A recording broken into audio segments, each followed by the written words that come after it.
Hi Okay. guys, welcome to the Warrior Painters event. Today we have Ronaldo and he's going to be showing us some really cool Blender stuff. Thanks for taking the time to do it. He's also teaching a class at Warrior Art Camp. We'll drop the link inside the chat and I'll let him go from here. All right. Thank you, Angela. And hey, everyone, welcome. Today, I'll be kind of going over a few things that I'll cover in the class, but in a more condensed form. And just a quick intro of myself. I started working in 2018 at DreamWorks. And after a couple of years at DreamWorks, I moved to games at Treyarch and now at Insomniac. So I feel like those couple of years in both industries gave me a good insight into how things work on animation and games. I'm here to kind of transfer that knowledge of props and vehicles and how they apply in both industries to you guys. And so for the class, what's kind of expected is just a basic understanding of Blender so we can keep up in terms of you guys knowing how to model, how to light, how to texture in a very basic kind of way, and then we can build upon that. And then in the class, what I'll be covering is modeling techniques and things that can help you guys improve your process when working in Blender for props and vehicles, which kind of mainly encompass hard surface elements. And then I will also be covering design topics such as, how to make a good vehicle design, how to make a good prop design, and how to have that be useful in a production for games or movies and what that usually requires. So today we're going to be doing a little vehicle design. So we'll be combining a fire truck with this kind of military APC vehicle. And I guess the prompt is putting out fires in war zones. I don't know how often this is useful, but maybe it'll be cool in a movie someday somewhere or in a game. This is a very kind of quick reference gathering I did. Usually I'll go more deeper into kind of components and that stuff, but I'll cover that in the class. But basically I try to grab like a high res image so I can really zoom into the details and look at things that can help me when I'm designing a vehicle. And then I like to also crop out parts of specific details. So um, well, I do that because I find some things sometimes looking at a big image like this can be overwhelming. So if I isolate details in my reference, then it's just kind of like dumbing things down. So I don't have to think that hard next time I look at it. Same thing for this side. We have kind of like the main inspiration and then some details of hard surface elements that I can sprinkle around the vehicle. Okay, and then let's dive into it. So right now we just have our lonely firefighter uh, vehicle list. So let's give them something to work with. Okay.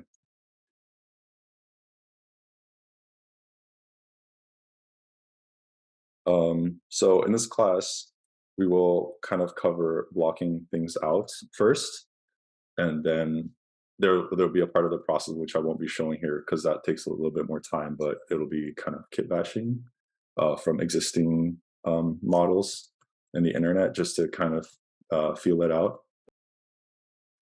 So, okay, in the blocking phase, usually how I tackle this is looking at kind of like the larger shapes and how we can simplify the vehicle. So I chose this one because it would be easier for a demo. So we have like a very geometric shape that's not too curvilinear.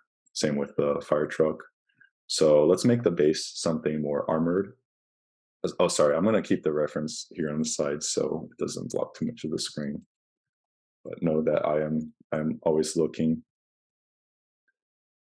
Okay, so oops, get this out of here first. So the other thing that's important is to have a scale person there because it's not, sometimes you'll be modeling things and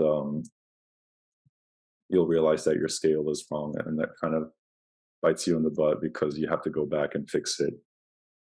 So here we got a base, and then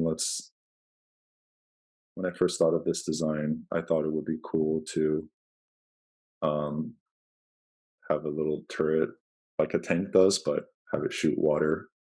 So let's just block that in right now. And I think the class will be good for all levels. I expect you guys to be able to push things at your own pace, and I'll just be there to guide you in terms of techniques or design, whichever one I see that is more useful for you to focus on.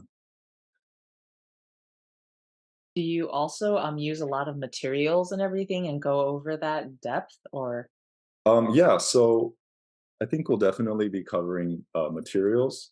Usually in the beginning phases, I won't worry about that too much because it can be distracting. So the idea of this is that you're already taking care of so many things, such as like design and sorry, one thing I forgot to mention is that in this class we will have a rough drawing over a blockout because doing this, which I'm doing, is usually which by that I mean modeling and designing at the same time, is something very very difficult and not something that I do normally because you're using too many parts of your brain at that point, and I think sectioning things off yields in a better result. And I'll also explain the tools that I use, such as the mesh machine, and this is what I'm doing when I'm like mirroring objects. Oops. So I try to keep everything to shortcuts. So right now I'm just trying to feel out a shape for it, and let's throw on the wheels. And just know that right, I only have an hour to do this, so I'm kind of full steaming ahead. But during our class, we'll have more time to dive into the more technical aspects of everything. I saw on the samples and on the class page that you animated everything too. Do you do that? Are you gonna teach that too? Today? Or not today, not today, but in Oh class. yeah, yeah, yeah. So I would love to teach that because I think a huge part of vehicle design is having it interact and animate. Rarely do you have um, vehicles or in entertainment where they're static.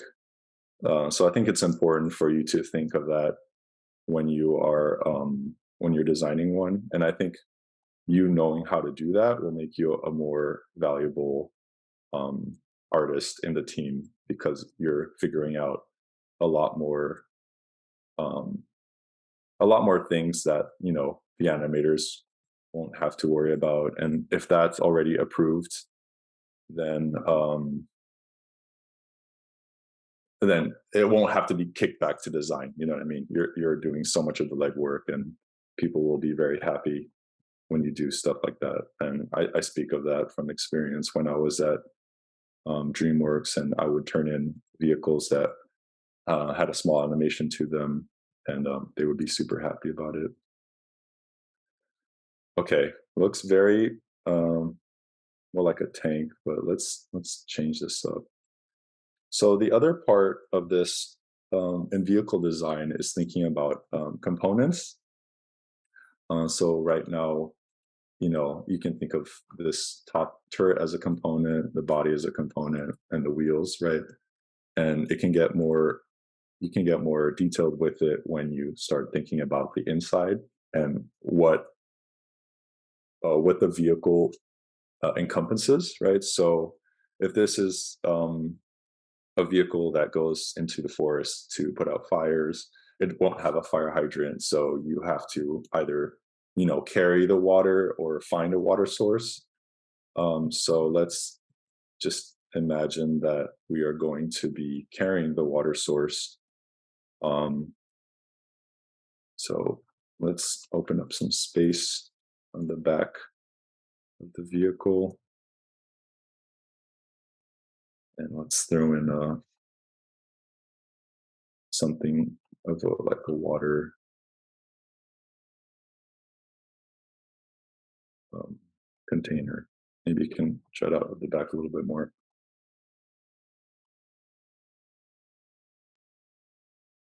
So this is like a pretty advanced like assignment, I feel like. What are you gonna start off with in class so people can like, I guess, keep up with the pace and design something so high in detail later on? hmm so in the beginning of the class, we'll be doing a prop, and what I really like in portfolios and just for myself is when I design something, it's fun to think about it in like unison with something else because rarely when you're designing things, you'll be doing a one-off, right? It's part of a world. Like everything is part of a world, and so the prop that you'll be designing in class would be great um, if it's related to your vehicle somehow. So, for example, in this case, maybe the prop could be this this turret, right? So, for example, this fire truck has this thing.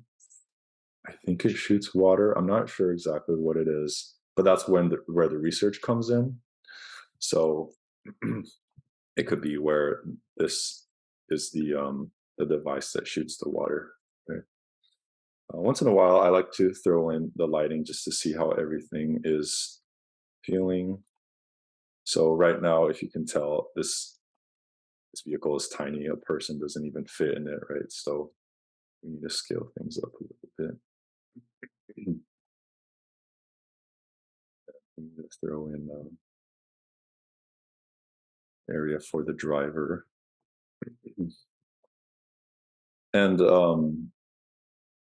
I guess this could be seen as pretty um, like a lot to tackle, but the way I see it is that I want everybody to challenge themselves, even if you don't get as far as you would like to. I think that just going through, and if you aim for 1,000 instead of 100, and you get halfway there, you're further than you were. So I believe in kind of shooting high, but um, so yeah. Okay, so we got this going on. Um, let's start a little bit more of the detailing. So the there's a lot of ways to go about modeling. People model using hard surface. I mean, using subdivisions, and people like to use modifiers and stuff like that. And I like to model destructively because if many of you are comfortable with Photoshop, some people like saving every single layer separately, right? But some people like to blend all the layers together. And I'm the kind of person who likes to blend all the layers together because I hate looking for layers. And so this is basically my Photoshop of blending all the layers together, is that everything is what's happening here? Everything is together. So it's all destructive. But the way I circumvent that, if I make a change, if I don't like it, is that I'll just press Control save out a new version.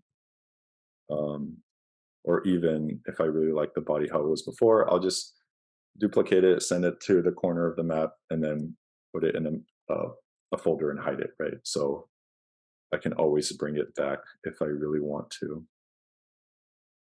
Uh, and then a big part of designing vehicles and hard surface is to kind of give the illusion of detail without giving yourself too much work.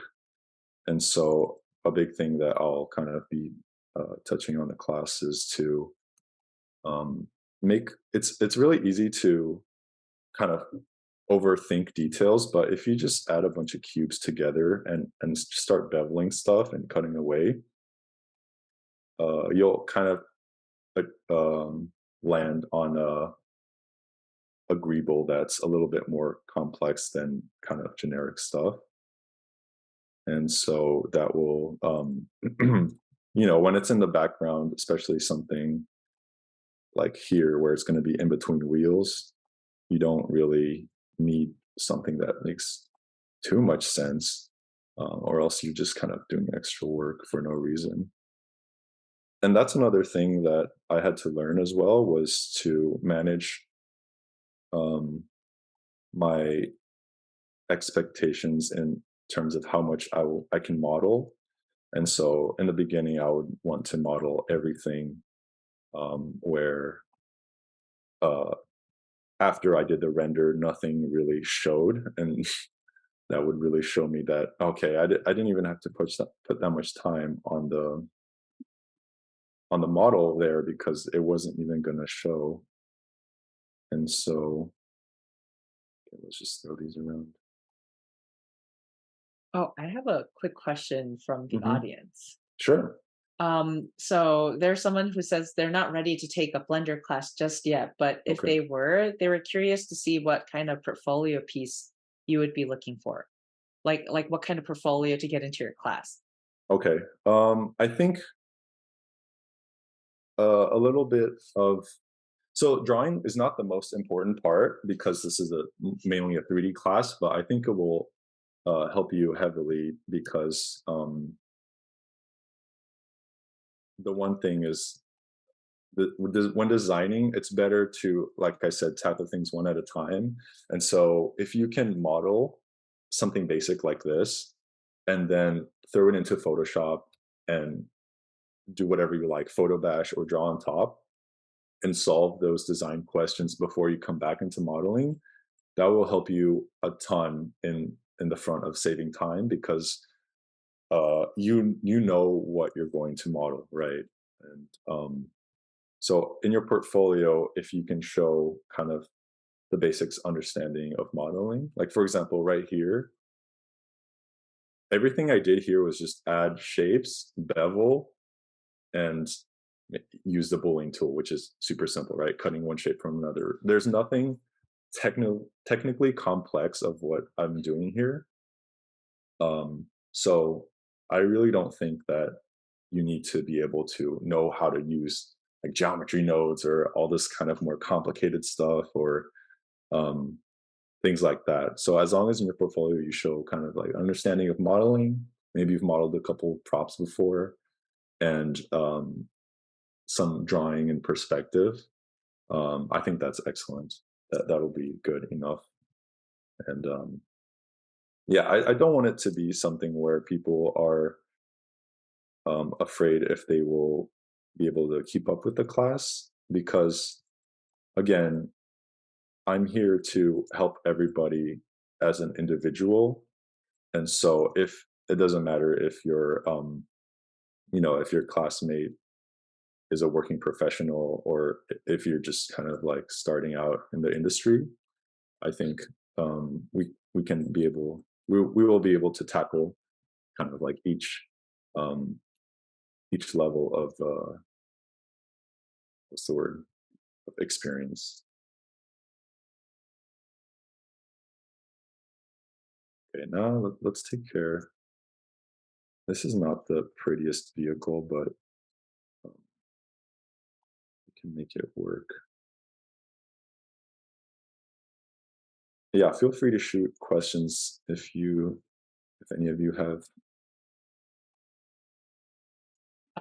Someone else asked, any thoughts on topology? I found some info on that, and it seems like a huge thing, but not sure when it needs to come into play and how important it is to think about when figuring out shapes. So yeah, I used to care about topology. Um, I'll give you a good example. So let's say we were working with this piece here. Um, I'll kind of go about it in two ways. So um, Okay, so let's say I would want to add this kind of piece on the side that kind of juts out, right? So something, maybe something. What's a good example here? Something that's a compound shape where it blends into another piece, right? Can't find a good example of it, but you'll see what I'm talking about. So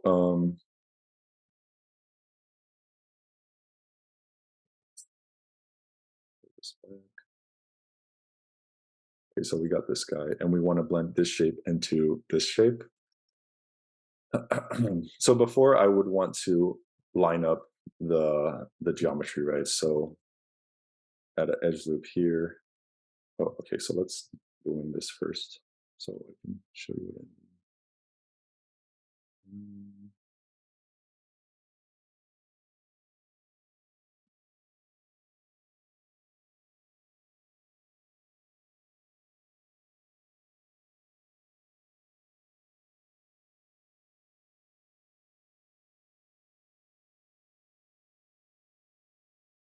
This is a really long way to explain quite a simple question.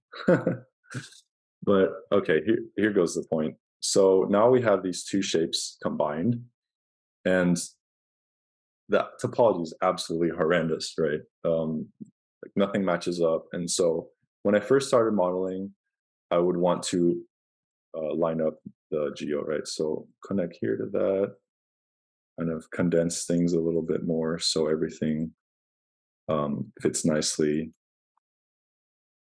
There's some kind of open geometry here. So then I can do a bevel around it that would kind of merge it. And this is when knowing different types of modeling tools can come in use, because a NURBS modeling software such as Moi, right, can give you um, that better shape blend. But then that comes with learning a different tool. And I used to do it, but now I prefer just modeling in polygons like every day. So there's that. Okay, so basically, what I'm trying to say is when you're thinking about topology, for us as concept artists, um, what only what really matters is if in the end when you do the render, if it looks good, right? So let's do a quick material.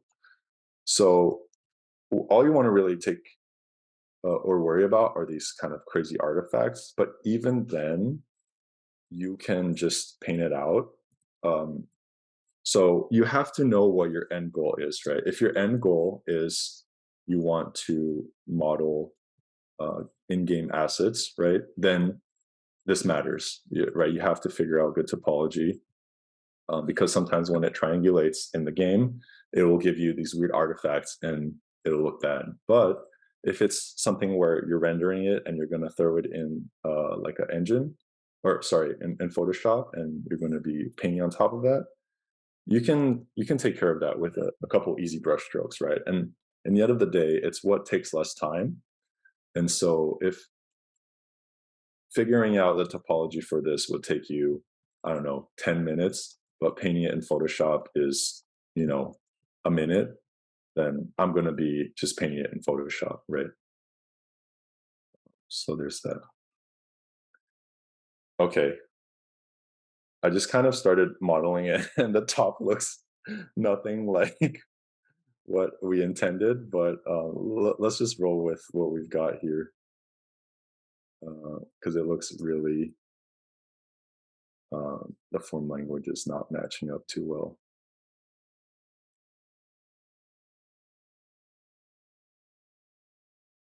I also really like how you're walking us through your thought process, and I feel Mm. like sometimes when people think about 3D, they don't necessarily think about the design process and what goes into it. Mhm. So I really appreciate that, and you're going to be talking to the students also about this information, right? Yes, yeah. So in the end of the day, we're if you're whatever you're trying to do, if you're learning modeling for concept or learning modeling for game development or whatever it is, you're learning it with a reason, not just for fun. It could be just for fun, but if it's a profession, you're providing a service to to a company. So you want that service to kind of give the best amount of information, if that makes sense, and so that raises the quality of what you're doing. If you're able to provide, you know, more information than a 2D drawing would. So yeah, but we will be covering that in the class. And yeah, if I'm like spitting it at a thousand miles an hour, that's just because I'm hoping to have something interesting within the hour here for you guys to see. You're doing it's not too fast. I feel like it's really clear, and you're able to explain everything, so I really appreciate it. Sure. Um, Yeah. Okay. yeah. Great. That's great to know. Erin asked, thanks so much for the demo. I would love to know what a typical assignment for a vehicle concept looks like. For example, what kind of information or constraints do you have to work with, and how do you keep those things in mind while modeling? Do you often have to create multiple iterations, and how do you handle that in 3D? Right. So it can be very tough to iterate in 3D, in the sense that it's very time consuming for you to do a lot of different models, and that's where when you have, oh my god, this is so ugly, I just got to delete this. This is where when you have a good base like this, oh, I inverted, that's when you iterate. And so let's say I was doing the vehicle and I got to this stage, I was like, okay, so now if they want to see different options, let's play around with that. So maybe the vehicle only has two wheels, right? So kind of like those Sherpa vehicles. And maybe we want it to be a bit shorter or more narrower. Um, okay, here we go.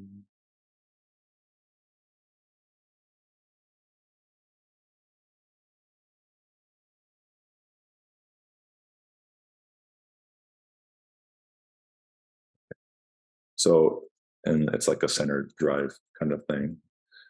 So there's one iteration, and then maybe we can do another one where um, we really need a lot of water, right? So, and like um, this is where when you're designing the vehicle, you think about the purpose of it, right? So, um, for example, maybe this vehicle is kind of like a fire emergency, but its main purpose is to um, I don't know, go long distance. So it needs a gas tank uh, than a water kind of uh, what is it, a water container. So then that's going to dictate the size of things, right? And then this one is less about distance and more about just water capacity. And it's always good to add a little bit of interest to your shapes, to not have it too basic,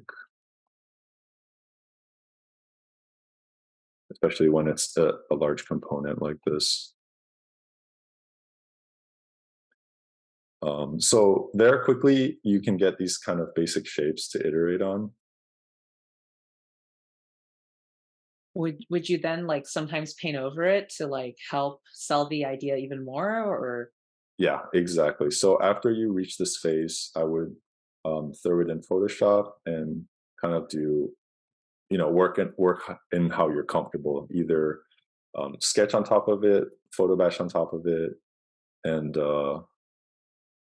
and then you can present those options, to your lead or your art director. And so that's how I go about iterating in vehicles, right? And it's if you present options to them and being like, okay, I think for this story, it would be cool if we had, the vehicle have a small water tank. So it visually gives the story a little bit more drama if we have a moment where, we only have 10 gallons of water and there's two fires, like which fire do we put out? And when you're presenting stuff like that, even though we're not writers, when it shows that we're thinking about, something more than just the design, I think it really shows that, you can provide more, you can just provide more to the team. And when it's that could influence writers, that can influence animators. Um, and I have been in situations where I make a change to to a design, and it influences how certain things play out because the writers really liked the layout of something, and that's really cool. I love that part about designing and how it can influence so much more than just the visual. It can influence the story and stuff like that. Um, Thanks for Um, answering that. I could see you're using a lot of bevels, and someone wants to know if like what's your mindset for making those interesting bevels. okay, yeah, Bevel's your best friend. So I am like knife bevel bowling is if I had a toolkit that would be in there. And when modeling, what's bevels are so important because when you do the render, right? Let me move this camera, and I went through a phase of buying every single add-on I could, like some kind of crazy addict on Gumroad. And so, but no, I just use the ones I like. So bevels are so important because when you're rendering, you want to, okay, let me preface that. It's important for you to understand what kind of artist you want to be, if it's heavy 3D or heavy, um, like Photoshop painting, right? Because if you render this, it's not going to look good and realistic because you have these sharp corners, right? So you either have to paint them out in Photoshop or you have to give them a bevel. And especially, well, uh, the bevel is there to just catch a little bit of light and give you more form, right? Or else it'll be not as interesting. And I so when in doubt, bevel it out, right? Uh, because it can just give your design that much more interest, and it shows your understanding of hard surface because one thing that we will cover in the class is that it's good to think about how things are built, because that will inform your details. And so if your vehicle was built in a factory where everything was bolted together, then um, you're going to have bolts, right? But if your vehicle was built in a factory where things were welded, then that's going to look different, right? I'm just kind of like going into a random zone of modeling stuff. I don't even know what I'm doing anymore. It's looking um, great. okay. So, okay, let's see. Okay, let me just throw in a bit of textures uh, to kind of showcase what we'll be doing in the class and to make it fun. We have the tree on fire here, and the tree's on fire, and we got his buddies ready to go, and we got the vehicle here. Oops, I also wanted to ask something. I know your work tends to go slightly more like realistic, but if people are like working in animation and they wanted to do more stylized stuff, Do you think that's something you could help them with too? Oh, definitely. Yeah, that's a really good point. I forgot to bring up, so thanks for asking that. You know, yeah, in the beginning when I mentioned that I worked at DreamWorks and games, it kind of gives me an insight um, that I wouldn't be able to say if I didn't have those experiences. But the concepts you learn, they're applicable in anything, right? Because what you're learning is the foundation of vehicle design.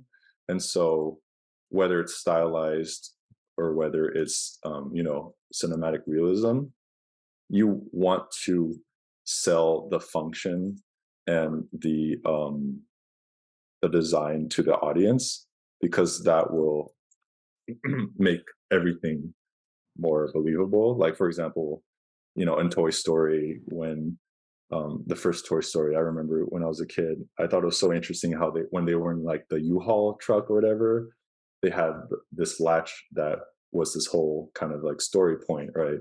And that's a functionality that of the vehicle that kind of played into the story. So these things that you learn about how to design, vehicle and props. I'm talking a lot about vehicles because that's what I really love doing, but it also applies to props, right? So if you can bring that into your design, it's just going to add that much more believability to the world that you're helping build, whether it's in in games or animation. And yeah, and I had to work on some uh what is it, like the Monsters Inc. stuff, and that's like super kind of cartoony and stylized. And this is like for Disney, and which is very different than what I do for Insomniac right now, right? So what's important is the thinking process, which we'll kind of like hammer many times over, and not the final product itself. And then here's a little fun. What is it? So I took a little bit of a dive into like these kind of texture nodes, and there's a lot of things that you can do with it, and we'll go over it more in detail and how they work. Because at first it can seem very kind of random, and um, but the more you kind of work with them, the more you understand how everything is built. Because all these things are kind of mathematical, and I know nothing about that, which is why I struggle with GeoNodes so much, because it's more of like a math mind, I guess. Um, but the texture stuff is kind of more intuitive, in my opinion. So right now, what I'm doing is I made there's this kind of like texture node, right, that gives you these random kind of color blocks, and I'm running it through basically a levels in Photoshop, and I'm telling it to convert. This is very technical, I guess, but it's not as complicated as you think. This is all you need, right? Um, and I'm telling it what color to be. So let's make it this color. Copy paste on there. Let's give it like a gray.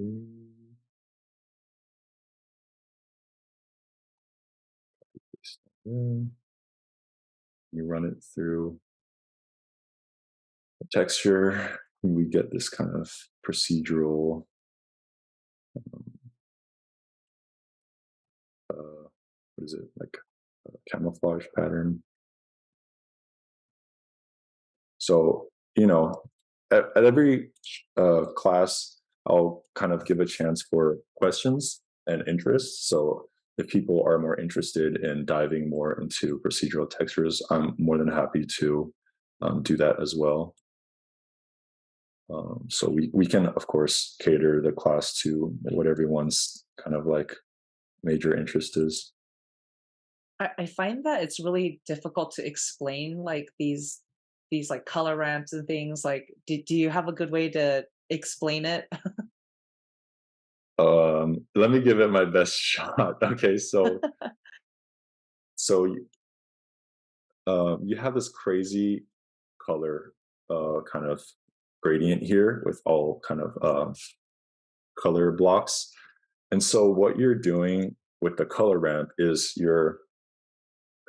um, it's like crunching levels, right? So you're crunching the colors, and then you're deciding what color it will be after it's crunched. So it's like running a posterized filter in Photoshop, but you're telling what color it should be after it's posterized.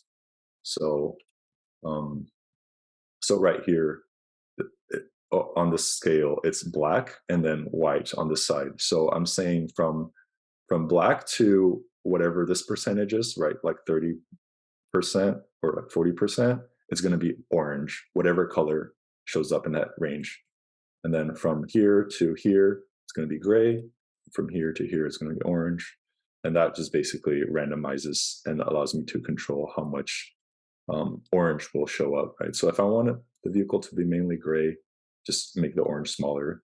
If I want the vehicle to be mainly orange, just make the gray smaller. And that's kind of how I think about it. I had no Yeah. idea that number was a percentage. Thank you for Oh explaining yeah, that. no problem, no problem. Okay, so we got these firefighters here. Let's give some quick texture to the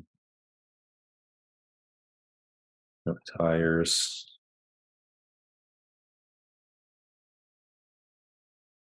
And right now I'm just using kind of the most basic of basic textures, which is, just a flat color. But in the class, we can go over, texturing and what that means in, and I can go over all of these. But what I would recommend is, if you're interested in really knowing how these work, instead of asking me, I would highly recommend you just watch YouTube videos that have, lengthy explanations of how everything works. And that's how I learned, right? I didn't have anybody teach it to me. I actually learned Blender by myself, just watching YouTube videos. And but that takes a long time, right? If you have somebody to explain it to you, that will help. But I think the explaining should come in process, because everyone's process, it's easier to find, you know, it's easier to learn process from somebody than from watching it on a YouTube video. But it's easier to learn something technical on a YouTube video because um, they really go in depth, and people can even explain, like, the reasoning behind um, the math if you're interested at all about that stuff. Okay, let's see. Okay, I'll just keep going for a bit more. You know what? Let's make it. So here, I can kind of explain a little bit more on. Uh, yeah, at this point, is there anybody who, or are you guys interested in seeing more modeling, or kind of like just the basics of animating something, or yeah, I'm just throwing out a feeler to see if you guys are tired of seeing me bevel and cut things. I'll let you know what people say. I think they're typing right now. Okay.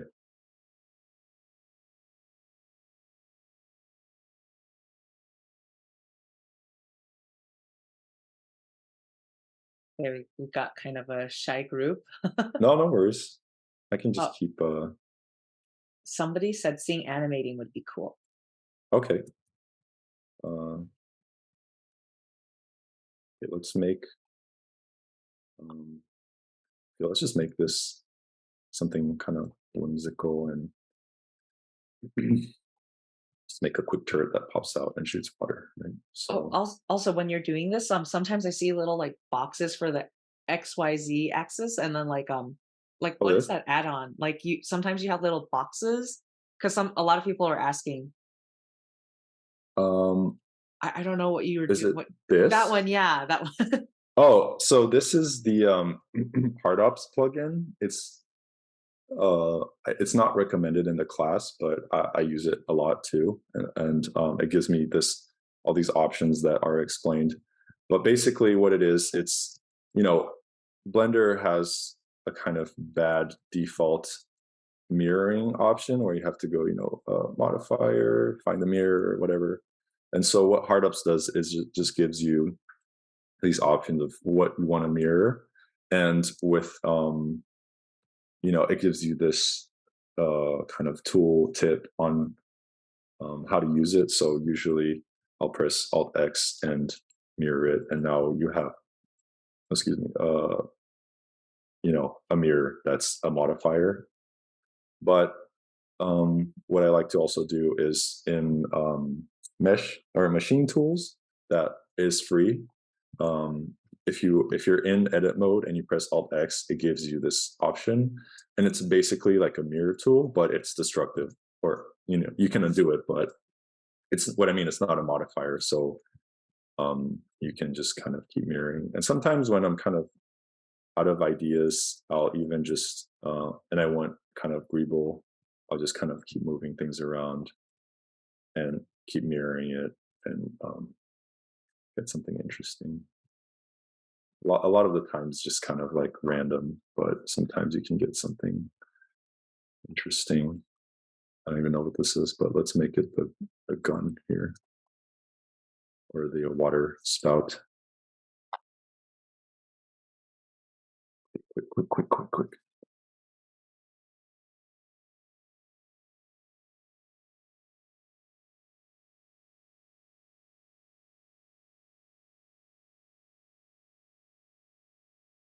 Okay, so okay, in terms of design, this doesn't make any sense because this occupies way too much space inside. But for the purpose of the demo, let's just imagine it's like a Harry Potter tent. Okay, so let's cut this in the middle.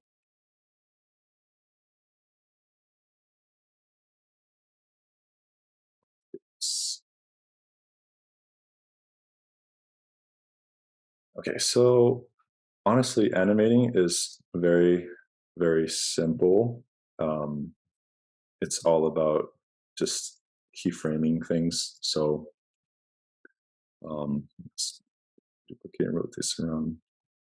So we have our little truck here, and we can kind of pull up the timeline a little bit better. So what it is you just press I, and then you're choosing to keyframe the location and rotation over here. You do that with both sides, and then you get this yellow dot here, right? So you select both. So because if you only select one, you can only see that keyframe, but if you select both, you can see both keyframes. So you have the keyframe here, and then let's say about 20 frames in, which is about a second, it's gonna rotate open, right? And this is the most basic way of keyframing.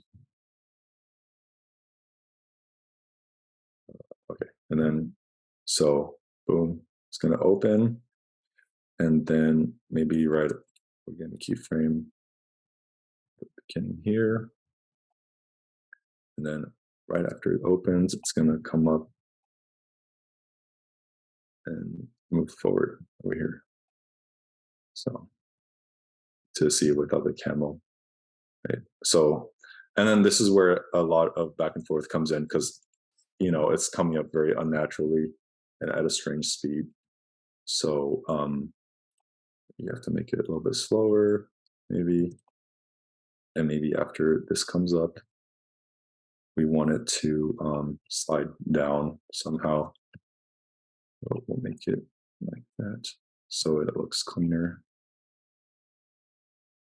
There we go. And then this is the most basic form. You can start working with armatures, but that gets a little bit more complicated, and constraints as well. And now we'd have to build the arm that brings it out, right? But that can take its own, as that's like doing kind of rigging for arms is pretty complicated, but once you get it, once you get it, you get it, right? Okay, so there you go. And I'll tell you, when you're working and you show this to art directors or whatever your team is, they freaking love it, and because everyone's used to seeing just static images. So when you show something like this to the director, they'll be able to envision it way more clearly, and they get super excited, and they're like, "Wow, good job!" And then you get super excited, and then you end up being like me, and then go off to learning armature and like rigging kind of stuff. But for the purposes of concept, right? I'm not trying to be a rigger or anything like that. Um, yeah, and then, for example, we can hide parents to the main. Oh, one cool trick I learned from watching these videos or just like online videos, is if you go to the settings here and you find out which axis you need to be rolling around. So x-axis. So you see, I press RX to lock the axis, and I spin it around, and you see, oh my God, I'm pointing at the screen. You see the number here changing, right? So this is the one you want. So if you press, what is it, frame, pound frame times 24. Okay, so for demonstrations purposes, I'll just put a cube here. So what is this doing? It's doing the number of the frame times 24, right? So as the frame goes up, it's going to be multiplying it, and then it's going to start rotating, right? And you get this really, really fast rotation. But if you do frame divided by 24, so it's going to, um, okay, just forget about it. Just follow this format, but +1, or was it +1? Now it's going to rotate slower, right? And if you want to kind of make it rotate faster, was it ×1? Sometimes 2. I'll rotate slightly faster, ×3, ×10, right? So it's rotating wrong direction. Okay. So with this little trick, you can get the wheels. So you can copy driver, and this is more advanced, right? This is not really necessary, but the reason I find Blender so fun is that I really like, um, seeing my designs and my thoughts come into this 3D format, and just kind of imagine it in a movie or a game. Just seeing it like that is just like, a step closer to seeing it for reals in the outside. So then, uh, if this is completely cylinderized, so you can't really tell if it's rotating or not. But if it had, you know,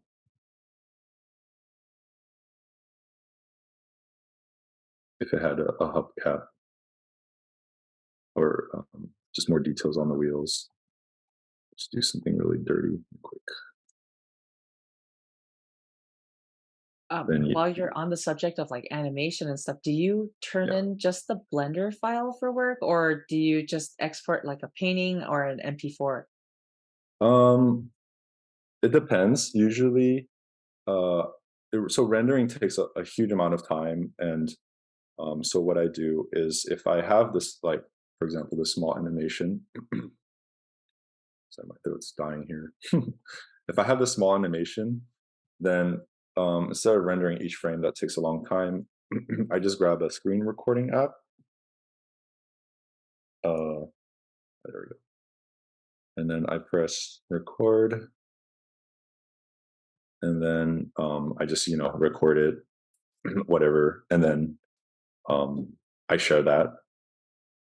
But usually it'll just be like, this, and then paint over in Photoshop usually, and then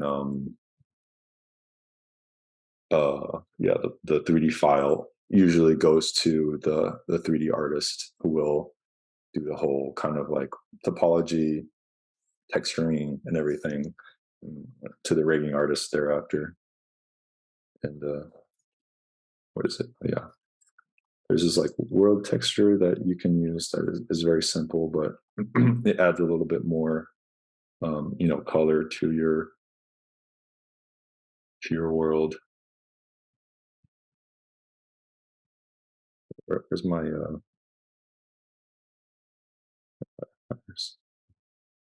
yeah, okay.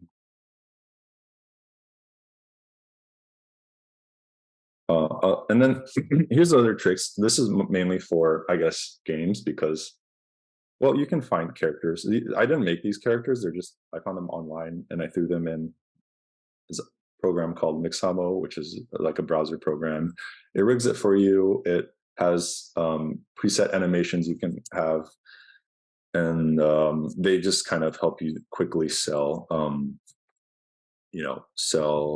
your idea even more. So these guys are like sliding, and they export the animation, and you can kind of like pause it.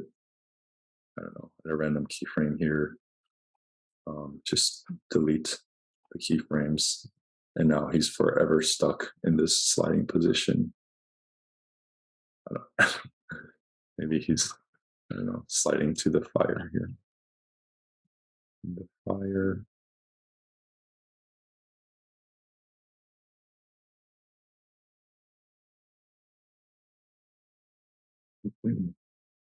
Was man. Oh, let's put this guy inside. Yeah, and then maybe, yeah, maybe it's not like an arm thing, and then maybe it's like a manual turret thing that he shoots fire out of.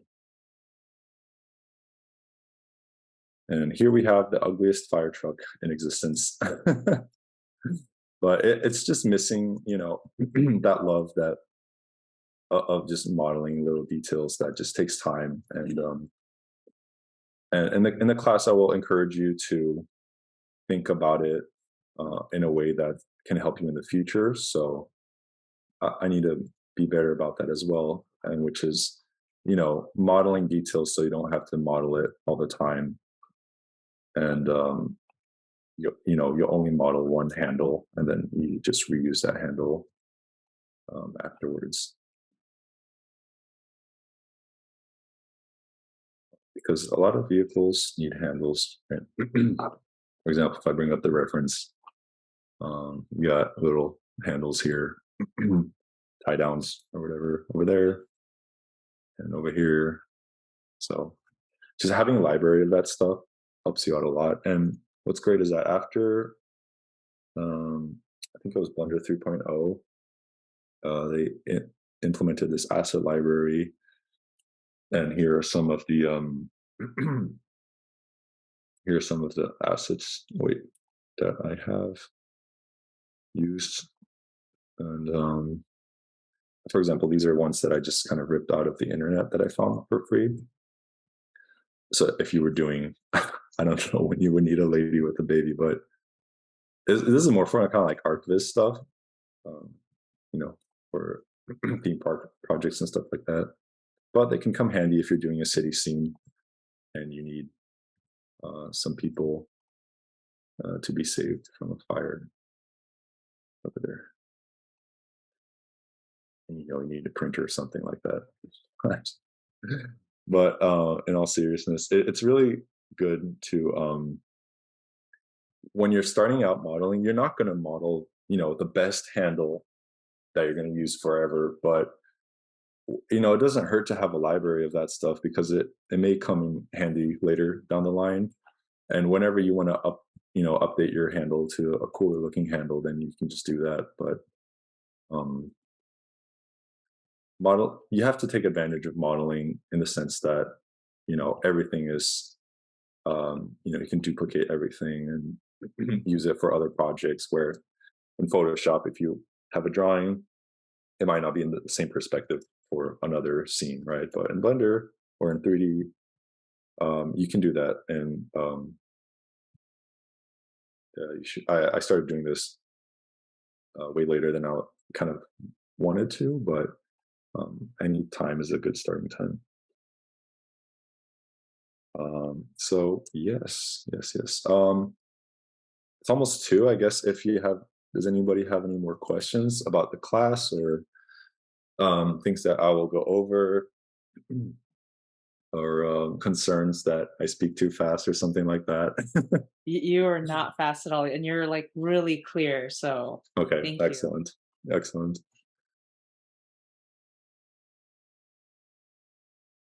I think people are just typing. Yeah, they're like, no way, you explain things so well. Okay, great. I'm really glad to hear that.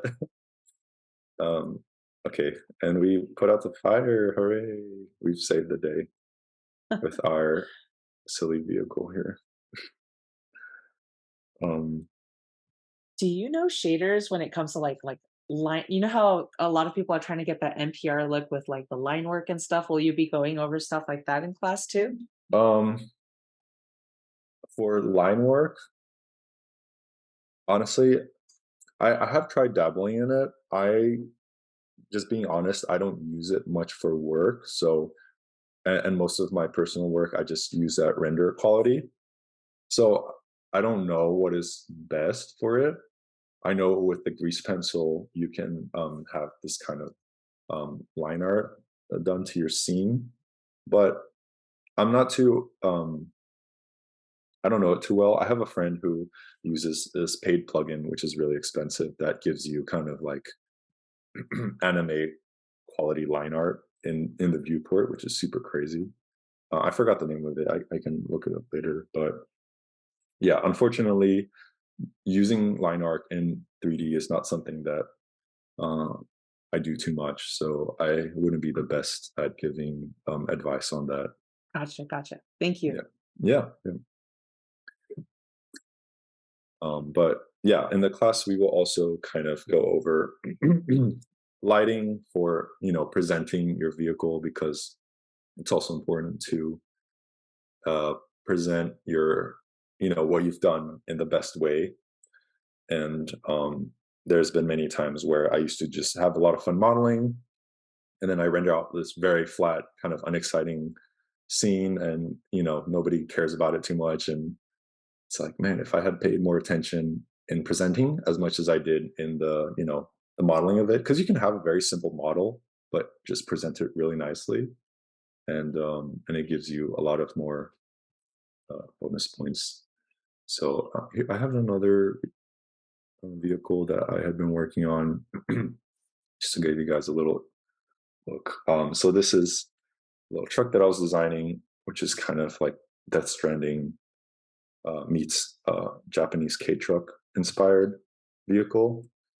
And if you can see, there's just n-gons everywhere, and as long as the shading is good in the render viewport, then that's all that matters to me, right? So you know, there's no kind of edges meeting this edge, and yeah, the cuts just go in through everything. And for example, if I wanted to add a cut line here, what I like to do is at the stone cube, I give it a intersect knife cut. Oh, sorry. Uh, Before I do that, to simplify things for myself, I bevel the object. Oh, wait, one more. Undo. Okay. I give the object that's going to cut, um, a bevel, because bevels are great. Intersect, delete the cube. Now I have this kind of like ugly geometry everywhere, and you can kind of clean it up, because um, they add artifacts, right? Like, look at this ugly shading; it'll show up in your render. So it's good to get rid of those, and you can select the outline geometry and um, give it 3 cuts. I'll see, and then yeah, like I didn't get rid of that, and then made this weird intersecting geometry. So it's good to get rid of those before you do this kind of like what's happening here. Use the clipboard. There's another one. Okay, got the center one and Alt S to shrink inwards a little bit, and then you can add another loop there to hold the edge. Boom, cut line, done. And yeah, I've been usually just doing cut lines without doing sketches before, but also this takes quite a bit of time if you want to undo it. Not too much, but it's kind of a pain in the butt. So I also recommend screenshotting it, going in Photoshop, doing a quick line drawing over it to see how you want the cut lines to show up, and then executing. Right. The more you can pre-plan without modeling, the less time you'll take overall, I think. But of course, you'll get into this point where um, you've done it many times and you know what it's going to be like, and so you can just go straight into it. Um, yeah, there's my little guy. Hopefully, I can do a little bit more details and finish him It within the looks really month. awesome. Thank you. Yeah. Well, I guess time is up, but thank you so much for signing on and like showing us all these tips. Everybody seemed to have a really great time, so I Great, really appreciate it. great. No, thank you so much. Yeah, it's fun to just chat and show my process. So I'd love to see more of you in my class, and yeah, I look forward to meeting you guys. Yeah, thank you so much. This is awesome. And we'll drop the link on the Discord later if you guys are interested. But Ronaldo is really awesome. Hope you guys sign up. All Sounds right, good. cool. All right. Bye Thank you so now. much, Angela. Thanks, Thank everyone. you. See ya. All right, bye.